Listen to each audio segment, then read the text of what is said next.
रानी पद्मिनी, जिसे पद्मावती भी कहा जाते हैं, और उसकी सच्ची घटना के बारे में आज पढ़ने जा रहे हैं। तो जीवन परिचय। रानी पद्मिनी का जन्म सिहलदीप, श्रीलंका में राजा गंधर्वसेन माता रानी चंपावती के घर हुआ। पद्मिनी अति सुंदर थी। पद्मिनी के पास सुशिक्षित तोता जिसका नाम हीरामन था। एक दिन तोता पिंजरे से उड़ गया, जिसे किसी शिकारी ने पकड़ लिया और तोते को एक ब्राह्मण को बेच दिया। ब्राह्मण ने उसे मेवाड़ के शासक रतन सिंह को बेच दिया। उस तोते ने रतन सिंह को रानी पद्मिनी की सुंदरता के बारे में बताया। तो रतन सिंह ने जोगी साधु के वेश में सिहलदीप पहुँचे और पद्मिनी को देखकर मोहित हो गए।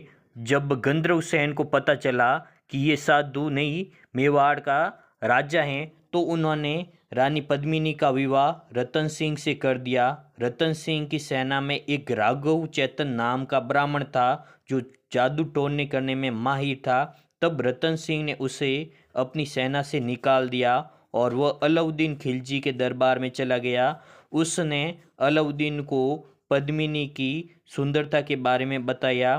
तो अलाउद्दीन उस सुंदरता को पढ़कर पद्मिनी की जो सुंदरता थी उनको देखकर उन्होंने पद्मिनी को प्राप्त करने की ठान ली और चित्तौड़ पर आक्रमण कर दिया। 8 माह तक घेरा डाला लेकिन सफलता नहीं मिली। तब अलाउद्दीन ने रतन सिंह को चित्तौड़ देखने की इच्छा रखी और रतन सिंह ने प्रार्थना स्वीकार कर ली। लेकिन दुर्ग में जाने पर अलाउद्दीन ने पद्मिनी को देखना चाहा और रतन सिंह ने कांच प्रतिबिंब में पद्मिनी का चेहरा दिखाया और उस चेहरे को देखकर अलाउद्दीन भी पद्मिनी पर मोहित हो गया।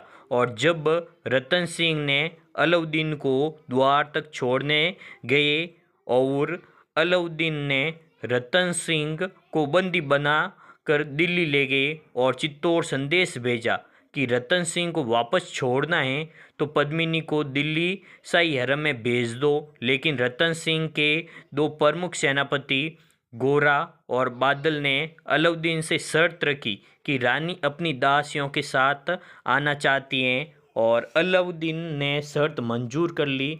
रानी ने गोरा बादल के साथ 1600 सैनिकों को पालकियों में बैठाकर दिल्ली भेज दिया, लेकिन वो खुद नहीं आई थी और रतन सिंह से मिलने की मांग की गोरा बादल ने। वे दास्य बनकर आए थे। गोरा बादल भी महिलाओं के वेश में आए थे और उन्होंने रतन सिंह से मिलने की मांग रखी अलाउद्दीन के सामने। अलाउद्दीन ने रतन सिंह को मिलने भेजा। तब गोरा और बादल ने रतन सिंह को सेना के साथ चित्तौड़ रवाना किया। शाही सेना ने मेवाड़ की सेना पर आक्रमण किया तो गोरा और बादल ने शाही सेना का मुकाबला किया, लेकिन अंत में गोरा मारा गया और शाही सेना ने चित्तौड़ पर आक्रमण किया।